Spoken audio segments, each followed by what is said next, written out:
Welcome to 10-Minute History Lessons, a show where we believe history should be short but never forgotten. A show where we also uncover history's most controversial figures in just 10 minutes. I'm your host, Antonio Milian, and today we're talking about a woman whose name is in the history books for all the wrong reasons. That's Rebecca Lattimer Felton. She was America's first female senator. But before you think she was a feminist icon, let's take a step back. Because Felton wasn't just a politician. She was also an open white supremacist who advocated for racial violence. Buckle up, because this story is a wild one. Rebecca Lattimer Felton was born in 1835 in Georgia, smack in the middle of the antebellum South. She was the wife of William Harold Felton, a congressman and, of course, a minister. And she spent most of her life deeply involved in Southern politics and social issues. Now, at a glance, you might think she was ahead of her time. She was an advocate for prison reform, she believed in education for women, and she was a strong supporter of the temperance movement, meaning she fought against alcohol consumption. But here's the thing. Her so-called, quote-unquote, progressive beliefs only extended to white women. If you were Black, forget about it. In fact, she was one of the most outspoken white supremacists of her time. And that's saying a lot, considering she lived through Reconstruction, Jim Crow, and the rise of the Ku Klux Klan. To really understand how deeply racist Rebecca Lattimer Felton was, we need to look at what was happening in the South during her lifetime. The late 19th and 20th centuries were marked by the rise of Jim Crow laws, legal segregation, and rampant racial violence, particularly against Black men. Lynching was not just a tool of racial terror, it was a public spectacle, often carried out with impunity and justified by white politicians, journalists, and leaders, including Felton herself.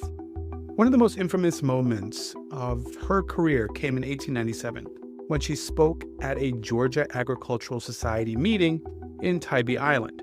She was there to discuss the issue of poor white farmers and their economic struggles.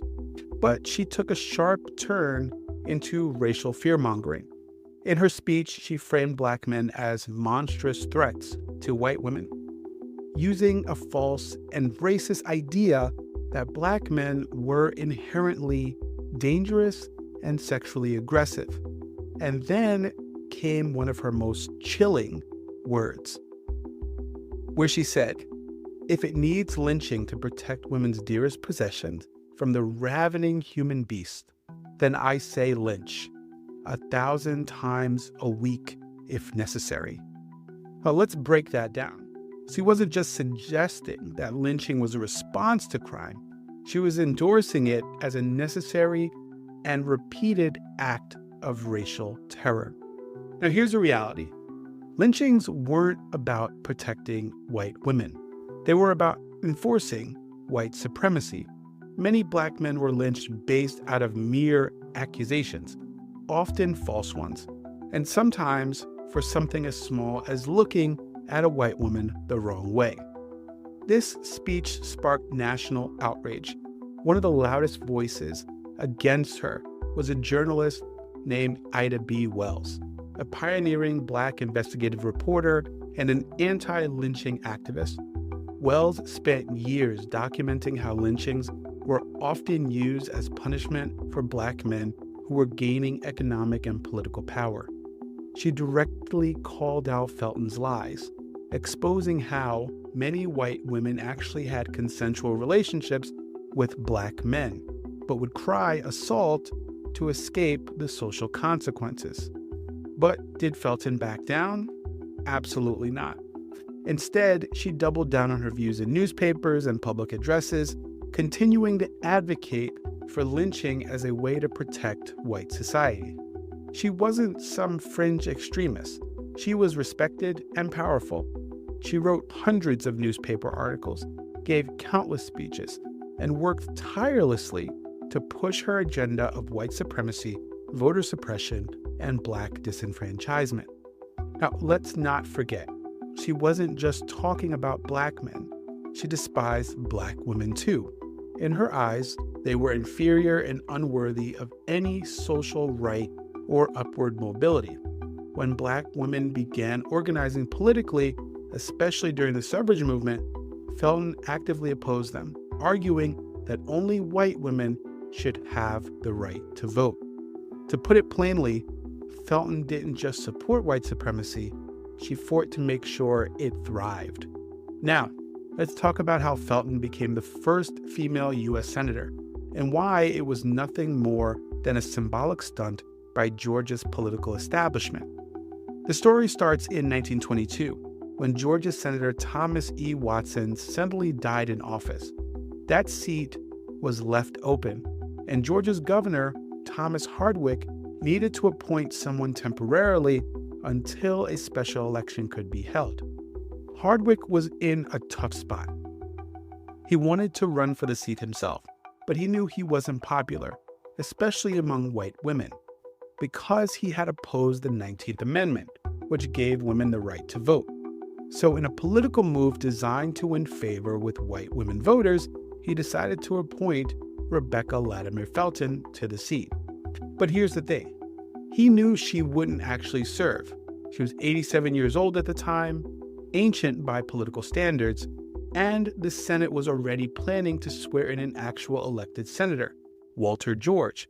Within days, Felton's appointment was nothing more a publicity stunt to let Georgia say, look, we have a woman at the seat at the table, even though it was completely performative. Still, Felton technically became the first female senator in U.S. history. But here's the part that rarely gets talked about. When she actually spoke in the Senate, she didn't use her platform to push for women's rights, education reform, or anything progressive.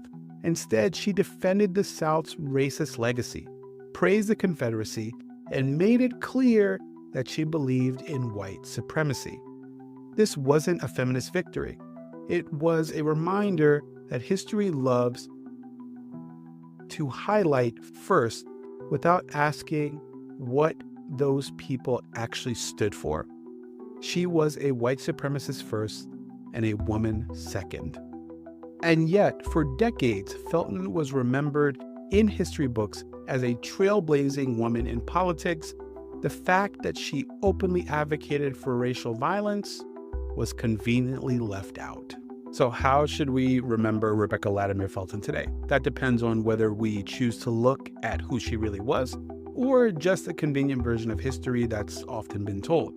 For a long time, Felton was celebrated in textbooks as a trailblazing woman, champion of education, prison reform, and temperance, and most notably, the first woman serving as a U.S. Senator. That's the version of her story that was taught for decades. But the truth is, it's far uglier. Felton wasn't just a white supremacist. She was one of the most extreme voices for racial terror in her time. Even her fight for women's rights wasn't truly about equality. She didn't believe in universal suffrage. She only wanted white women to vote because she saw them as the protectors of white society. And yet, history often whitewashes her. For years, her legacy as the first female senator often overshadowed her role as an advocate for public lynching and racial violence. It wasn't until recent decades that historians began to confront the full truth of her beliefs and the harm she caused. When Felton died in 1930, her racist ideals didn't disappear. The system she fought to uphold, Black suppression, Jim Crow laws, racial terror through lynching, remained in place.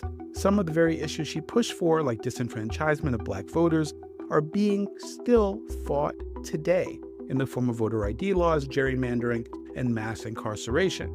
Felton may be gone, but her ideas, the same ideas that she passionately defended in newspapers and speeches, continued to have echoes in modern America. Should we still talk about her? Absolutely, but not as a feminist icon or political pioneer, rather as a case study in how history celebrates first without questioning their morals. Felton is an example of how history sometimes erases the full truth for a cleaner narrative. And if we don't challenge that, we risk repeating the same mistakes, allowing people to be remembered for their titles while ignoring the real damage that they did. Because the truth is, Rebecca Lattimer Felton wasn't a hero. She wasn't even a reluctant racist of her time. She was a proud, unapologetic, and vocal white supremacist who weaponized her influence to advocate for racial violence. And that's exactly how she should be remembered. And that's your episode for today on 10-Minute History. I'm your host, Antonio Milian, where we believe history should be short, but never forgotten. Always remember to stay curious.